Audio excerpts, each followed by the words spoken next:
reprendre le micro. Alors, je voudrais donc remercier Christophe ainsi que les organisateurs pour ce beau colloque auquel j'ai failli ne pas assister. Et je suis très, très heureuse d'être parmi vous aujourd'hui. Voilà, donc je vais aujourd'hui aborder, à la suite un peu de ce qu'a dit Edia, de la question ottomane et des écrivains des Lumières, avec une triade, islam, nationalisme et modernité. Pour reprendre en fait le titre d'un ouvrage publié en 2011 de Carter Findlay qui s'intitule Turkey, Islam, Nationalism and Modernity. Cet ouvrage résumait en fait assez bien les questions qui se posent dès qu'on essaie en fait de comprendre la construction de la nation turque et de la disparition de l'Empire ottoman. Donc en 1839, pour faire face au déclin de l'Empire ottoman, les sultans décident d'une sécularisation de la société et c'est Abdülmeşid Ier, dans le sillage de son prédécesseur Mahmoud II, qui fait proclamer la charte des Tanzimat, dont nous avez parlé tout à l'heure, mot arabe qui signifie ordre à la fois et réorganisation. En 1856, un second texte attribue l'égalité à tous les citoyens de l'Empire. Donc les chercheurs ont souligné avec raison l'influence des écrivains français de la culture française sur l'évolution de l'Empire ottoman, mais cette influence est tout de même problématique car elle coïncide en fait avec l'affaiblissement de l'Empire avant sa disparition. Donc on est là déjà dans une contradiction manifeste. Les Turcs doivent aux Français l'introduction de la presse dans leur pays, et cette évolution à la fois très francophile et francophone est remise en cause par des courants intellectuels et politiques qui s'inspirent en même temps des écrivains des Lumières, Montesquieu et Rousseau tout particulièrement, mais qui ne veulent pas en même temps de rupture avec l'islam.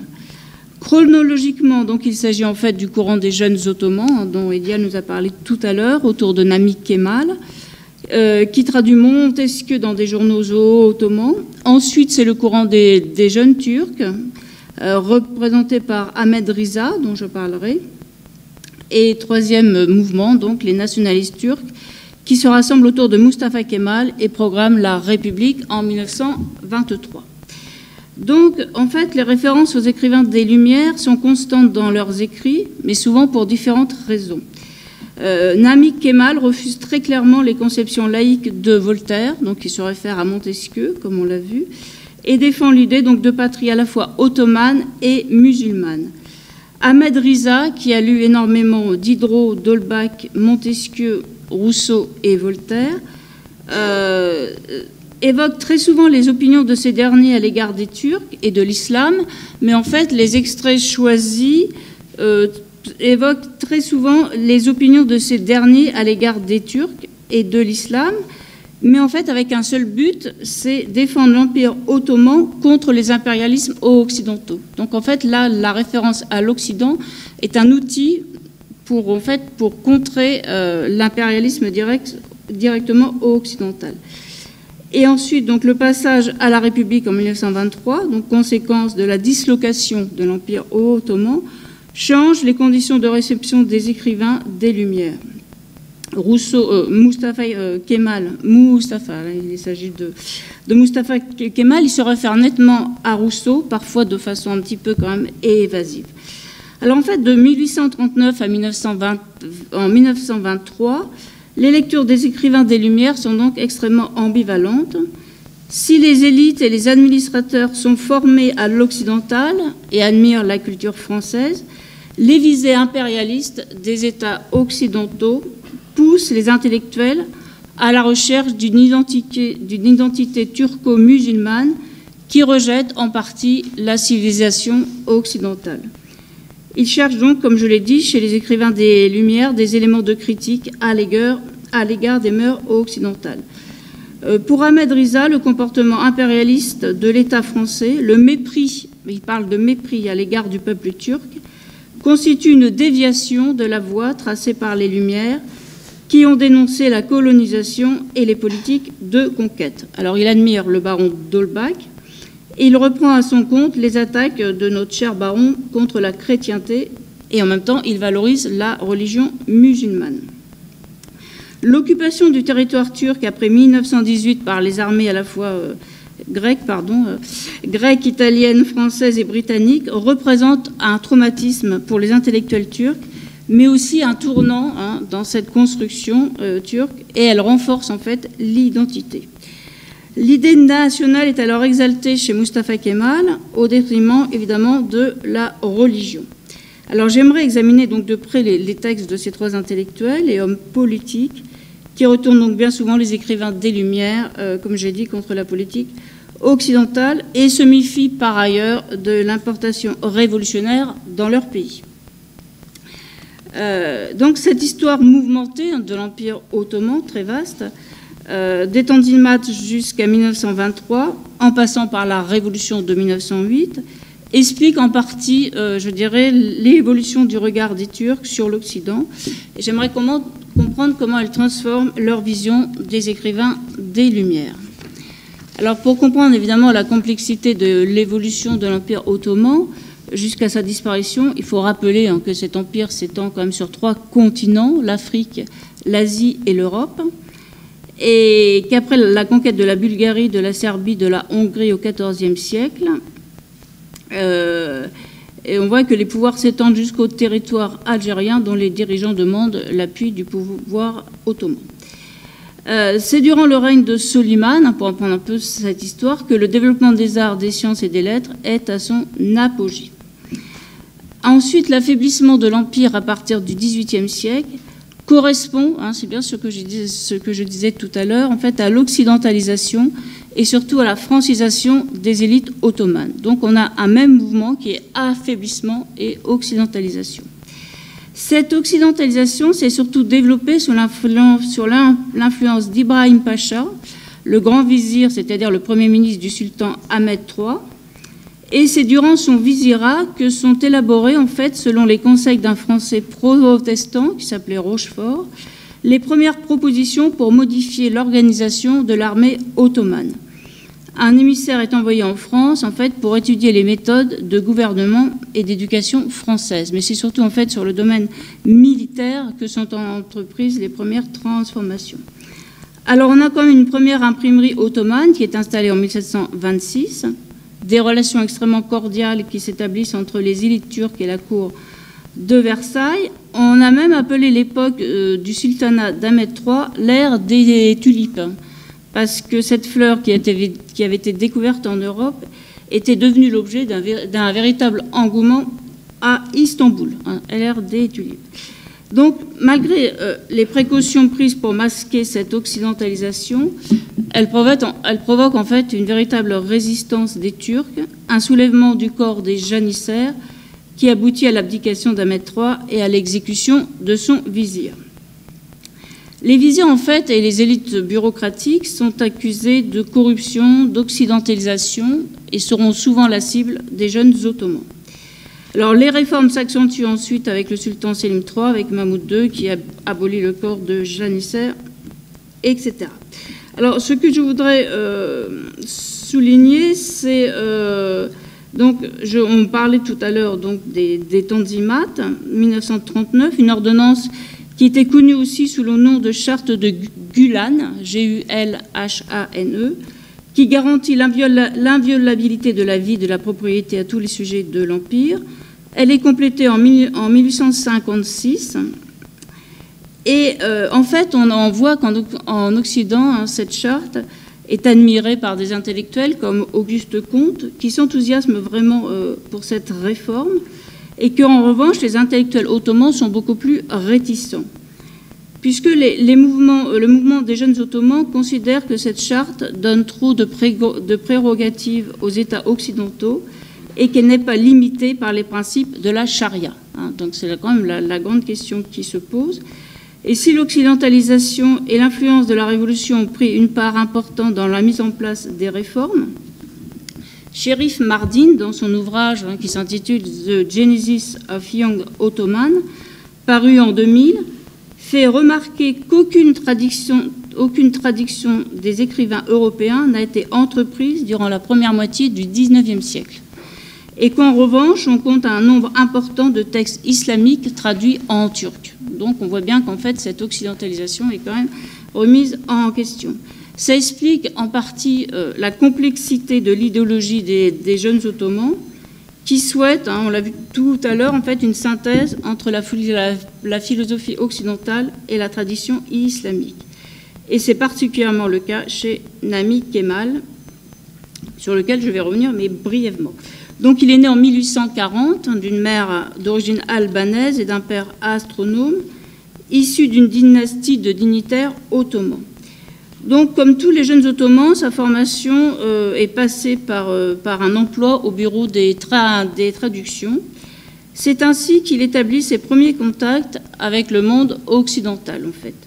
Il est l'auteur de 6 pièces, de 3 nouvelles, de très courtes biographies, ainsi que d'un premier tome d'un projet de 12 volumes sur l'histoire ottomane.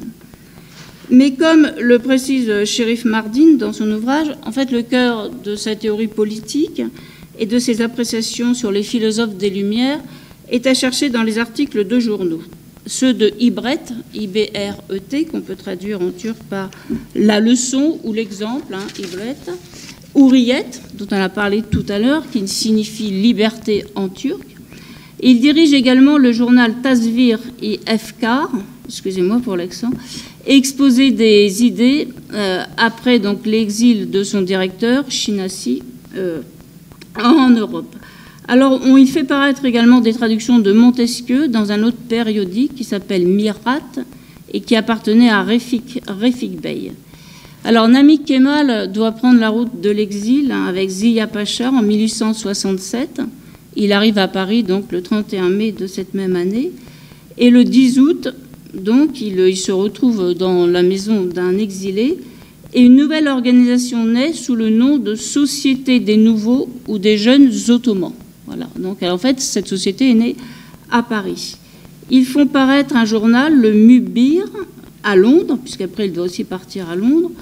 Donc, en fait, on voit là donc, une nouvelle organisation. Après la Société des Jeunes Ottomans, on a la fondation de l'Alliance patriotique en 1871. Donc, on voit qu'il y a en fait diverses associations qui naissent à ce moment-là.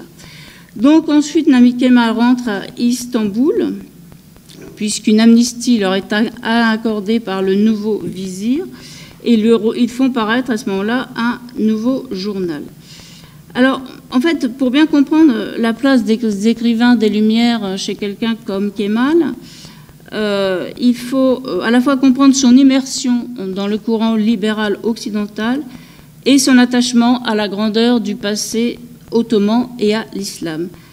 L'idée d'une renaissance islamique a des répercussions très fortes parmi les jeunes ottomans, puisqu'ils veulent libérer l'empire ottoman de la tutelle occidentale.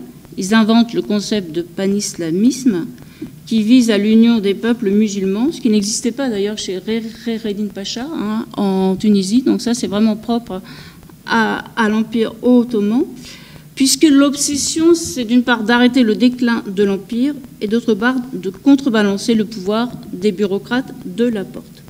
En fait, c'est dans les journaux, dans la correspondance, que l'on peut trouver vraiment les appréciations de Kemal, souvent contradictoires sur les écrivains des Lumières.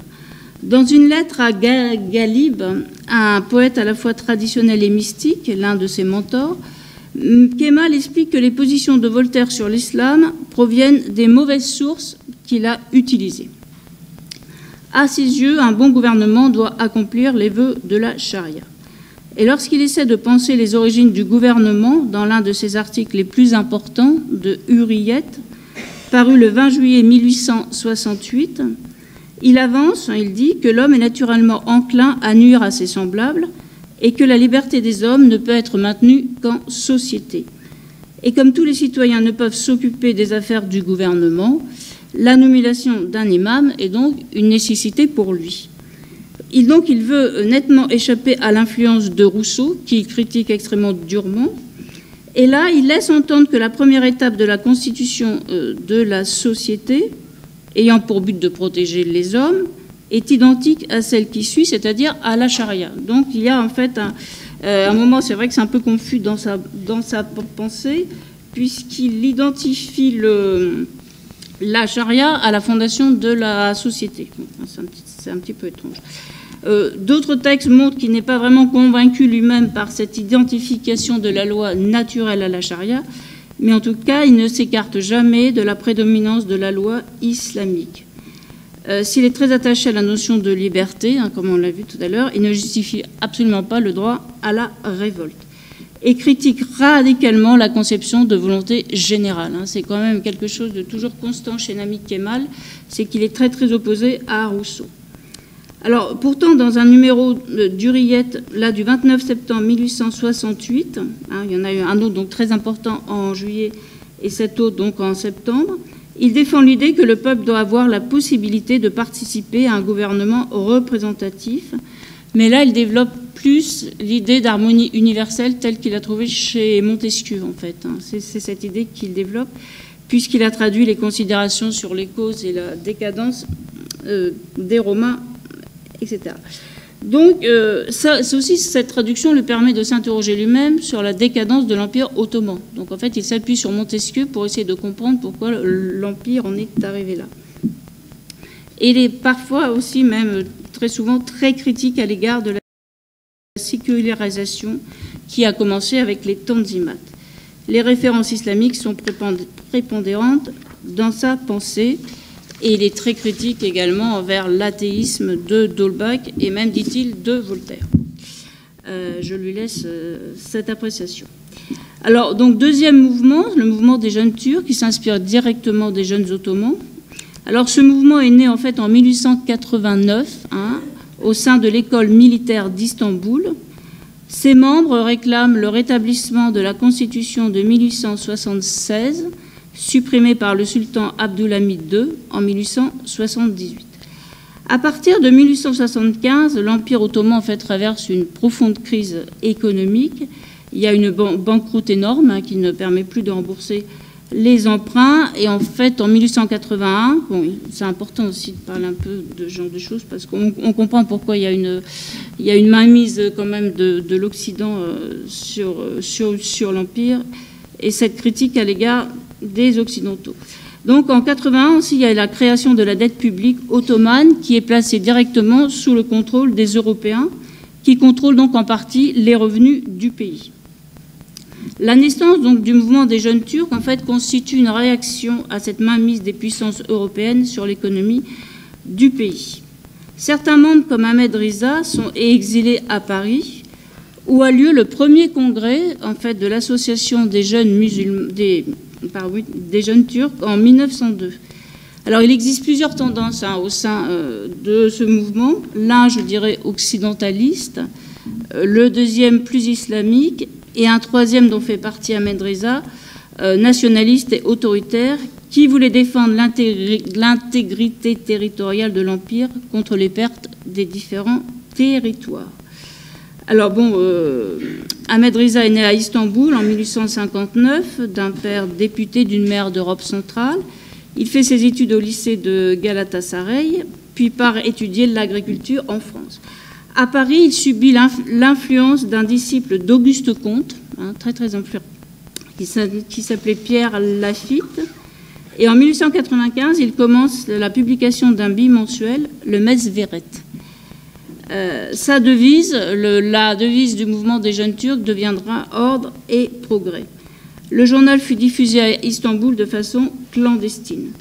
De profondes divergences ne vont pas tarder à naître au sein de ces jeunes Turcs, notamment sur la question arménienne, puisque les membres du comité Union et Progrès s'opposent en fait à toute intervention des puissances étrangères sur cette question. Les puissances étrangères voulaient garantir l'application des réformes dans l'Empire visant à protéger les populations arméniennes et les jeunes Turcs sont assez réticents vis-à-vis de cette question. En 1907, Ahmed Riza publie un gros ouvrage qui s'intitule « La crise de l'Orient, ses causes et ses remèdes », donc publié au comité ottoman d'union et de progrès. Cet ouvrage cherche à réhabiliter le comportement des Turcs face aux accusations des puissances occidentales. Je dirais que sans appartenir au courant islamique, Riza prend tout de même la défense de la civilisation musulmane, puisqu'il dit que c'est un code civil, moral, etc. Alors, il dénonce la tyrannie du sultan Abdulhamid, la situation économique désastreuse que traverse le pays, et là, il se réfère souvent à Montesquieu. Il présente son ouvrage en fait en plusieurs chapitres qui ont pour sujet, pour titre, on trouve le califat, le panislamisme, la guerre sainte, l'intolérance, la polygamie, etc. Et en fait, dans chaque chapitre de son ouvrage, il va faire appel aux écrivains des Lumières pour critiquer la position de l'Occident et rehausser l'image de l'Empire ottoman. Donc à chaque fois, il s'appuie sur d'Holbach, sur Rousseau, à chaque fois pour dire, voilà, nous, musulmans, nous sommes bons, c'est les Occidentaux qui n'ont rien compris aux Lumières. À propos du chapitre sur la tolérance, Riza, après avoir fait référence à un article intitulé « La tolérance musulmane », dont une partie avait été publiée dans la revue occidentale du 1er novembre 1896, donc il cite Voltaire et le traité sur la tolérance, mais il ne donne pas en fait la référence de la page. Alors en fait, c'est le chapitre, enfin l'extrait où Voltaire est écrit « Le grand Turc gouverne en 20 peuples de différentes religions, 200 000 Grecs vivent en sécurité dans Constantinople. Les annales turques ne font mention d'aucune révolte excitée par aucune de ces religions. » Voilà. Sortons de notre petite sphère et examinons le reste de notre globe. Donc c'est une façon dont que Voltaire a, enfin en tout cas Riza explique que Voltaire donc est presque pro-musulman et quand il compare le christianisme à l'islam, pour Riza évidemment l'islam est beaucoup plus tolérant que le christianisme. Alors en fait, il se réclame aussi de Voltaire parfois pour démontrer que l'islam n'est pas une religion inégalitaire. Le chapitre sur l'inégalité, par exemple, commence par une citation de Voltaire. « La loi dans tout État doit être universelle. Les mortels, quels qu'ils soient, sont égaux devant elle. » Mais il ne donne jamais les références exactes des citations. Il va même jusqu'à citer 2 vers de l'acte 2 de la pièce Mahomet, donc toujours du même Voltaire. « Ce n'est point la naissance, c'est la seule vertu qui fait la différence. » Pour prouver, dit-il, ensuite, que Voltaire est en parfait accord avec le prophète Mahomet, qui préconisait que la seule aristocratie était celle du talent. L'islamisme pour Riza, donc, exige un traitement particulièrement doux à l'égard des chrétiens soumis. Et il rejoint aussi Claude Charles de Peyssonnel, c'est un historien du début du XIXe siècle, qui critique Volney dans son examen du livre intitulé « Considérations sur la guerre actuelle des Turcs », que Volney donc, avait fait paraître en 1788. Donc Peyssonnel reproche à Volney ses critiques envers les empereurs turcs, qui viennent, selon lui, d'un manque de connaissances. Donc Riza s'appuie sur l'essai de Peyssonnel qui critique l'ouvrage de Volney. Alors, dans le chapitre sur le harem et la polygamie, il renvoie la femme à son rôle de mère et d'épouse, même s'il témoigne de bienveillance envers les philosophes des Lumières qui ont œuvré à l'émancipation domestique et politique des femmes. Donc il y a plein de contradictions dans ces textes. Il mentionne souvent Diderot, d'Holbach, Sieyès et Condorcet. Il critique en même temps la monogamie qui entraîne, selon lui, les hommes au péché. Bon, je vous laisserai réfléchir là-dessus, parce que je ne ferai pas de commentaires. Il cite à de nombreuses reprises Montesquieu pour justifier la séquestration des femmes qui les tiennent éloignées des vices de la société. Alors, après le démantèlement de l'Empire ottoman, suite à la Première Guerre mondiale, Ahmed Riza publie en 1922 un deuxième ouvrage qui s'intitule « La faillite morale de la politique occidentale en Orient ». Entre-temps a eu lieu la révolution du 24 juillet 1908, du rétablissement de la Constitution de 1876, et donc Ahmed Riza devient président de l'Assemblée. Alors cette révolution provoque évidemment des soulèvements réactionnaires des islamistes, puisque les unionistes prirent le pouvoir aux dépens des libéraux et installent une dictature à partir de 1913. Après 1918, la Turquie est occupée par les puissances sorties vainqueurs du premier conflit mondial.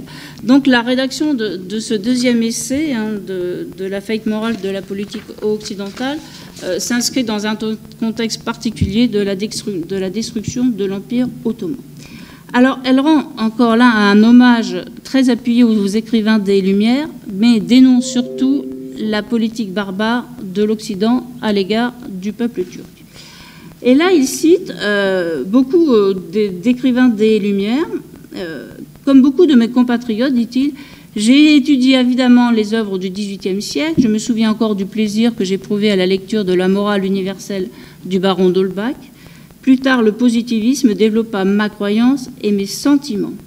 Si j'élève avec véhémence ma protestation contre les actes de certains de ses gouvernants, c'est parce que je les trouve indignes des pays honorés par Descartes, Bacon, Leibniz, Hume, Diderot, Kant, Montesquieu, Condorcet, Bichat, Newton, Auguste Comte, etc., etc. Quand il aborde la question de la croisade, il cite l'article Croisade publié dans le tome 4 de l'Encyclopédie pour soutenir ses propos sur l'avidité des moines, l'intérêt des papes, et etc. Alors, si il cite à plusieurs reprises Diderot pour condamner le colonialisme, s'il rappelle l'interdiction de l'Émile et la persécution de Rousseau, le philosophe qu'il admire le plus, c'est Condorcet, puisqu'il s'en prend vivement au tribunal révolutionnaire qui a condamné à mort le philosophe.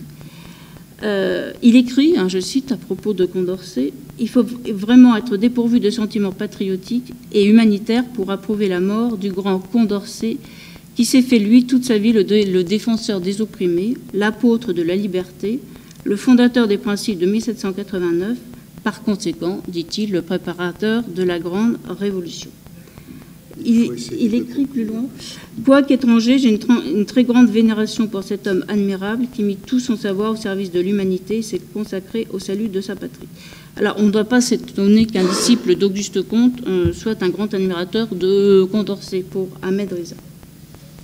Alors, je vais terminer rapidement sur Mustafa Kemal, héros de guerre, envoyé pour établir l'ordre, et c'est comme ça qu'il a pris le pouvoir en Turquie.